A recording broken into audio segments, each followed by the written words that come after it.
Hey Summoners, you might remember that a while back, Riot started bringing out some new servers. I was always content with playing on the North American server, but when they brought out the Australian server, the Oceania one, I just had to make a Smurf account for it. Leveling this new account has made me realise that as a 30 player you don't really have much more exposure to new players apart from if you were to go onto the forums and have a look at the new player forum, or if you were to tutor a new player. So I was thinking things through, and then I decided to make this video to help new players in understanding some tips and tricks, or just how things are best done in League on their journey to 30. The next section I wanted to talk about is the lingo, but there is a large section about this and I don't really want to put it in the video, so I'll put a list of the lingo that's used in League in the description below, so feel free to check that out anytime. IP, or influence points, is the stuff you get from playing games. It's used to buy champions and runes. RP, on the other hand, is bought with real money and is used for buying skins, among other things such as boosts. Bot games, or co-op AI games, are perfect for starting off and getting a feel of how League works for you. I would highly suggest that you do play bot games to get started, but don't just stick to them. It's much more fun playing against real people. The AI is very different to a real match. Bots will do some strange things in game, and have incredibly good aim for skill shots. Players, on the other hand, may not always have this great skill. They might make smarter plays, or in some cases dumber plays. And usually, players will play with their emotions. People will get scared.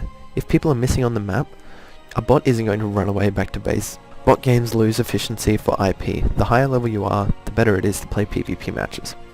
You should stop playing beginner bots at level 9, and move to intermediate bots. At level 19, you should just stop playing bot games altogether, and just stick to PvP.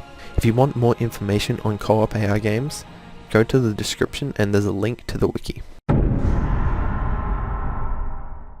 The next thing I wanted to talk to you about is smart casting. Not everyone can do it, but if you can manage it, it's incredibly time saving because you don't have to press a button and click and then all this other extra stuff. It's a simple aiming with the mouse and then clicking the button. The problem with smart casting is that you need to be familiar with the ranges of the abilities of the champions that you play. Otherwise you're not going to hit your target, and you're likely to get yourself killed.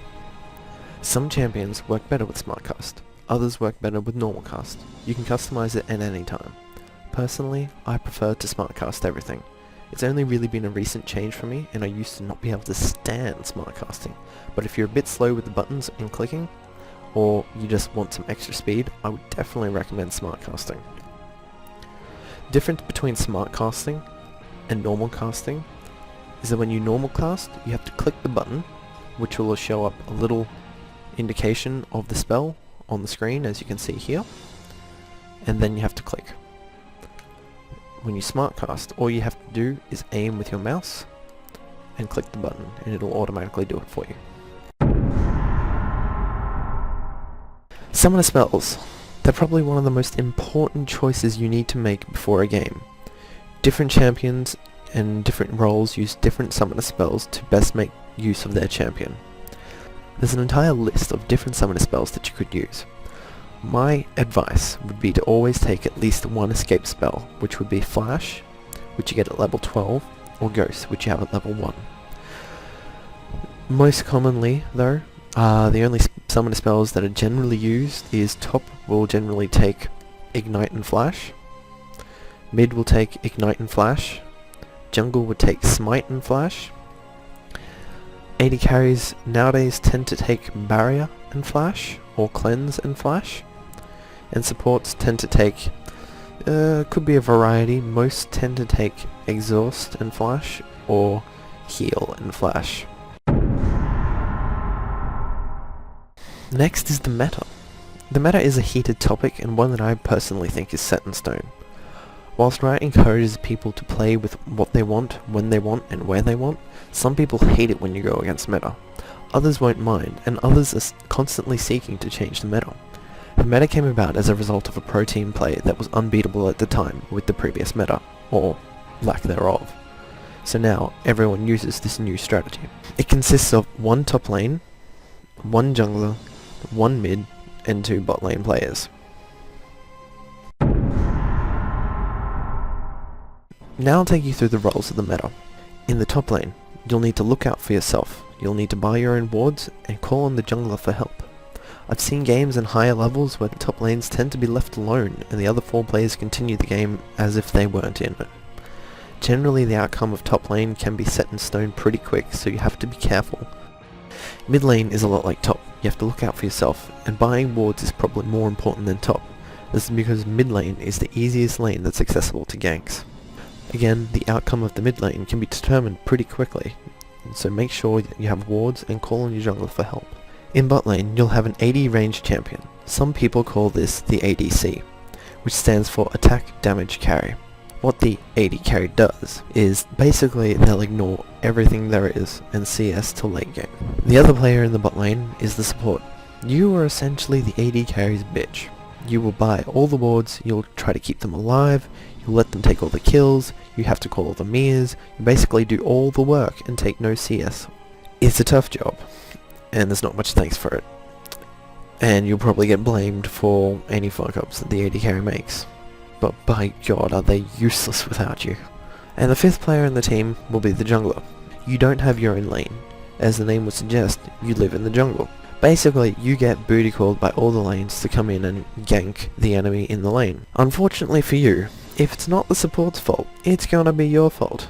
Generally people will blame you. They'll say things like, "Noob jungle, why you new gank?" As the jungle, you are pretty much the overlooker of the entire game. You choose what lanes to visit, and generally ganking from you can make or break a lane.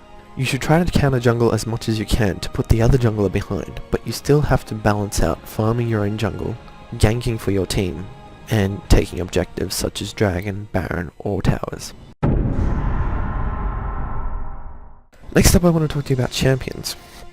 First off, being able to afford your first champion feels great, but who should you choose? What type of champion should you play? Unfortunately, I can't tell you what champions are good or bad. It all depends on your personal preferences and your playstyle. They're probably the most amazing things you'll never want to live without once you have them. They may seem small and not likely to add much, but they make a world of difference in-game. The highest tier runes are only available at level 20, so I wouldn't purchase any until then, just so that you don't end up wasting your IP. Spend it on champions in the meantime. When you get to level 20, you should consider carefully what runes you buy first. You should aim to get your armor and magic resist runes first, because they are the ones that are used by just about everyone. Tanks, AP, AD, support. This is probably the best starting point until you can afford all the runes that you need. After that, you should aim at choosing runes based off the champions that you play at the moment. So if you like AD champions, buy AD runes. If you like AP champions, buy AP runes. But if you have a mixture of champions, and you've already got your armor and magic resist runes, then you should buy some AD runes first. This is because every champion can make use of AD in any small way that they can, because it scales from your auto attacks. If you were to buy AP runes, only AP champions can use it, because not everyone scales with AP or deals magic from their spells. In any game that you come across, there are likely to be toxic players. People that just get mad for no reason or call everyone noobs or more vulgar names. You should try to pay no attention to these people. It might be hard, but they get their just desserts in the end. I find the easiest thing to do is probably just mute the player and get on with the game. Seriously, if you're having a game with a toxic player, you can just make it so much more fun by just ignoring them. If they still persist to show bad sportsmanlike behaviour, you can still report them at the end. I wouldn't get too hung up about it in-game, because you're here to enjoy yourself. You're not here to fight with somebody. Finally, you should honour good sportsmanship. This can be done the same way that you can report people. Next to the report button, there's a little green button that is for honouring. You can honour your teammates on 3 different categories, or you can honour your enemies as an honourable opponent. This is a good way to show that you enjoyed gaming with someone.